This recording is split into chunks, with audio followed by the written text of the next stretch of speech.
A death squad will soon form outside Konoha to destroy the false Messiah Kawaki. And the reason all the members will join this group is totally astonishing. From Himawari to Daemon, everyone will be against Kawaki for some really interesting reasons. But will it actually turn out to be a great help to Boruto? Let's find out. Kawaki has made Boruto's life really difficult for the time skip. The strong allegations of killing the Hokage will make him the worst enemy of the entire shinobi world. He's apparently on his way of completing Momoshiki's prophecy that I think will take a more dramatic turn in the future. Boruto could be losing a lot more in the time skip, but there is a huge possibility for him gaining a good amount of supporters. Keeping in mind that he's infamous for killing the Hokage, he would eventually become a prominent name in the underworld. All the rogue shinobis and the evil people would hail him as their lord, since he was able to do the unthinkable. While these criminal buddies could help Boruto and Sasuke to escape some minor disasters, could it be that he would formulate a squad similar to Team Taka in order to bring Kawaki down? While the main objective of Team Taka was to help Sasuke in his vengeance against Itachi, Boruto's revenge squad would focus on unveiling the truth to the world. With the passage of time, their objectives will change to eliminating Kawaki for his unjustified schemes of revolutionizing the ninja system. The revenge team could comprise of a total of 6 members, and the last 2 are the most surprising ones. The very first member of Boruto's new team is obviously Sasuke. The faith of the Uchiha in his daughter made him take the biggest decision of his life. He is now supporting a person who has allegedly killed his lifelong best friend. The alliance of Boruto and Sasuke has led the Uchiha follow a similar course of action as his brother Itachi. Everyone in the village thinks that Sasuke has betrayed Konoha, while in reality he is protecting the village from the greatest danger. The role of Sasuke will be to train Boruto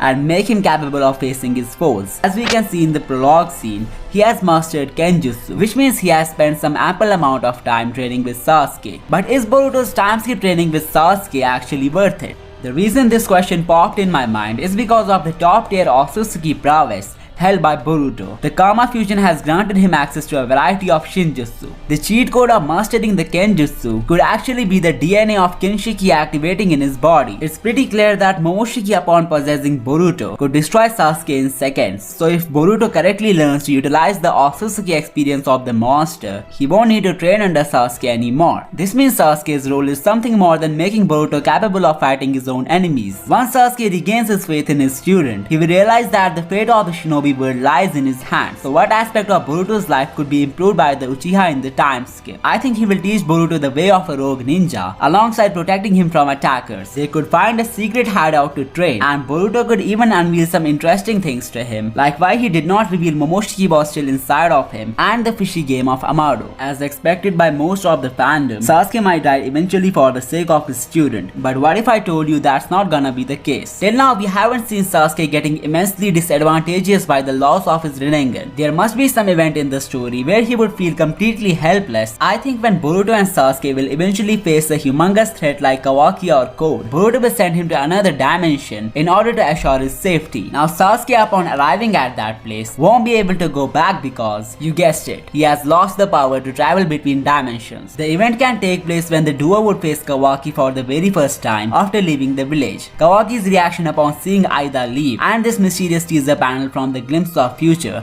both hint at the same. Another solid hint can be found in the promotional text for the next Boruto chapter, and if you wanna know more about it, be sure to subscribe as I'll be covering it very soon. The face-off of Sasuke and Kawaki would be really interesting to witness. We know Kawaki's pride won't let him act as Boruto, so he will apparently get into a heated argument with Sasuke that would eventually prove Sarada correct. They could discuss the fate of the shinobi world, and Kawaki would yet again bring up his assertion that shinobis are destined to die an early death. Now whether Boruto sends him to a safer place or Kawaki gets him killed shall remain a mystery for some time. So now that we have a rough idea of Sasuke's role in the two blue Vortex, let's move on to Sarada and Sumire and their time skip spectacles. The recent design of Sarada is pretty symbolic to the Akatsuki outfit. This yet another time hints at the formation of a squad that would revolt against Kawaki. Sarada having such changes in her appearance is clearly telling Kawaki that she is on Boruto's side. Kawaki, who might not be able to figure out that she is immune, might end up thinking that she actually liked him and couldn't confess it. Furthermore, Sarada and Sumire would communicate with their mind jutsu to bypass Aida's clairvoyance. They could secretly work against Kawaki and spoil his plans of sympathizing the shinobi world. The anger that that both of them would grow in their hearts would be enormous. Especially Sarada, who had been saved by Boruto from getting killed. By seeing Kawaki getting special privileges by deceiving everyone could make Sarada focus on a strong revenge plan. What could the duo play to corner Kawaki and help Boruto? Well, they could keep Himawari far from Kawaki, who could manipulate her into killing her own brother. They must be concerned about Hima's well-being, since she would be only Uzumaki left in the village. So by communicating with Hima through the mind jutsu and telling her that everything has been distorted could be the best thing they could do. The real struggle of the duo is going to be the whole world hating Boruto in front of them. Not to mention, Tobirama once mentioned that when love is taken away from an Uchiha, what awakens in them is some deep astronomical hatred. So do you think Sarada will end up becoming an anti-hero after dwelling in the new reality? Well, the people subscribed to this channel will find the answers soon, cause it's a topic for another video. Moving on to the character whose disappearance has kept the whole fandom anticipated. The return of Kashin Koji has kept the majority of the fandom excited. While it seems like if he's affected by omnipotence,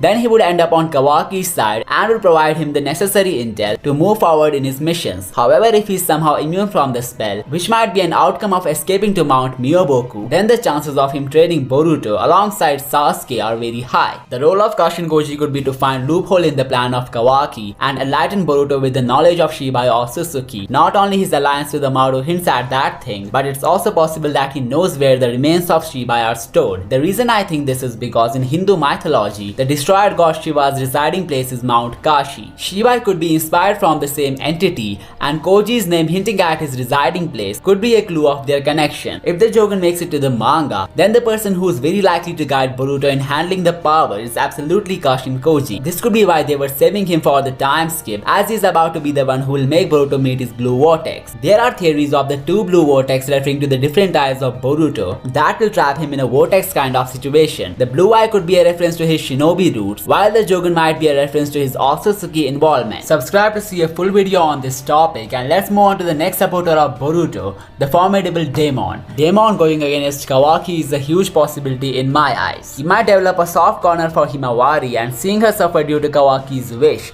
could be his trigger to tackle him. He was shown to grow a strong bond with Boruto, and if Kawaki is the one opposing the Red Kama wielder, then Daemon becoming his arch enemy is not out of question. The other thing that would trigger Daemon could be Kawaki's behavior towards his sister. If he becomes too goal driven and starts mistreating Aida, then it won't take Daemon seconds to switch on him. Now the only question remains, where is he during the Konoha destruction? It's either he has been disabled by Amaru or thrown into some other dimension by Kawaki himself. I'm pretty sure he would create a lot of nuisance for him before getting removed from the plot. Coming on to the final character who could side with Boruto is none other than his sister Himawari. I have created a whole video about this topic and you can check it out here. I will see you next time.